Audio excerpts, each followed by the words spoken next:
আসসালামু আলাইকুম। আজকে আমি রান্না করব ইলিশ মাছ দিয়ে বরবটি সিম। আমরা তো ইন্ডিয়ান থাকি, আপনার জন্য খুব বাংলাদেশের মানুষের জন্য আমাদের খুব চিন্তা হয়, ভীষণ চিন্তা করতেছি আপনারা কেমন আছেন আমরা জানি না। আপনাদের সাথে আমাদের কোনো যোগাযোগ নাই, যা সামান্য একটু দেখি অনলাইনে এইটুকুই। আশা করি আল্লাহ আপনাদের বাঁচাবে, ভালো থাকবেন, সবাই ভালো থাকুক, এটাই আমাদের দোয়া। আজকে আমি রান্না করতে রান্নাটা দেখাই দিই আপনাদের। একটু তেল দিলাম পরিমাণ মতো, অনিয়ন আর হাত ধোয়া আছে, হাত 3 আছে, আমি একটু পরিমাণ মতো অনিয়ন দিয়ে দিলাম।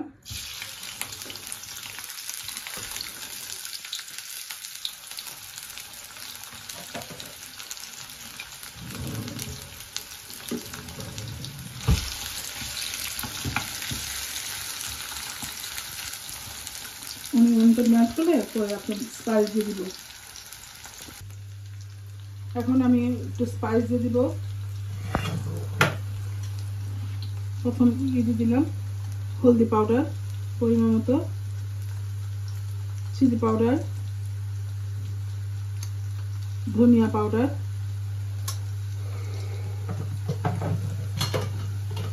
একটু পানি দিয়ে দিলাম যেন না পুরা লাগে। একটু পানি দিলে পানি দিয়ে একটু ভুনা ভুনা করে নেব, একটু ভুনা ভুনা হোক, তারপরে আমি এটার মধ্যে মাছ দিব।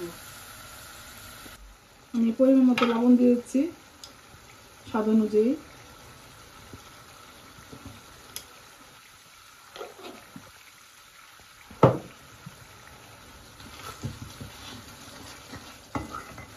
এখন আমি ইলিশ মাছটা দিয়ে দিব। ধুয়ে রেখেছিলাম ইলিশ মাছটা, আমি কেটে ধুয়ে রেখেছিলাম।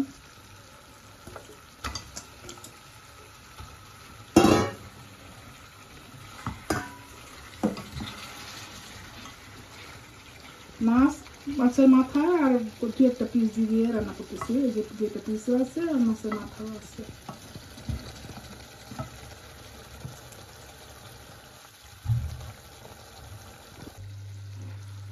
মাছটা কষানো হয়ে গেছে, এখন আমি বরবটির সিমটা দিয়ে দিচ্ছি।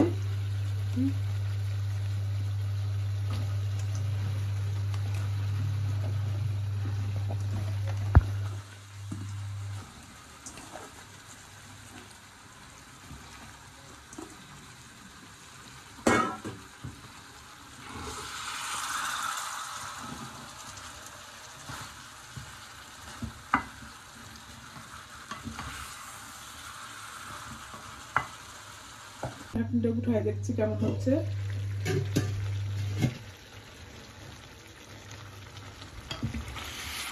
আর একটু কষলে ঝোল দিয়ে দিব, পানি দিয়ে দিব ঝোল রাখার জন্য।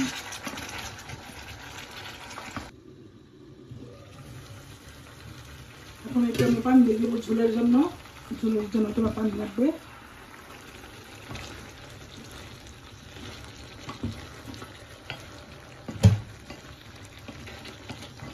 একটু ঝোলের জন্য পরিমাণ মতো পানি দিয়ে দিব।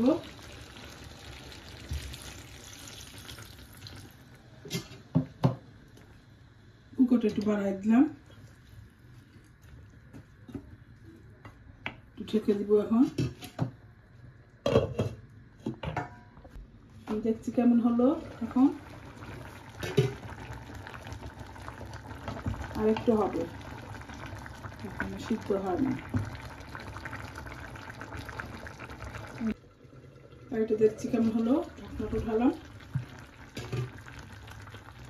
অলমোস্ট ডান, আর একটু হবে, আর একটু হলেই ধনিয়া পাতা দিয়ে নামিয়ে নেব। আর একটুখানি হবে, দেখছি কেমন হলো, অলমোস্ট ডান। এখন আমি একটু ধনিয়া পাতা দিয়ে দিব। আমি ধনিয়া পাতা এখানে তো সবসময় আপনার কোরিয়ানটা পাওয়া যায় না, তো আমি যখন বাঙালি দোকানে যাই না, বাঙালি শপে আমি গিয়ে এনে ধুয়ে ফ্রোজেন করে রাখি। আমাদের কোনো চয়েস নাই, আমাদের আনতে হয়, যদি রাখতে হয়। কারিটা হয়ে গেছে,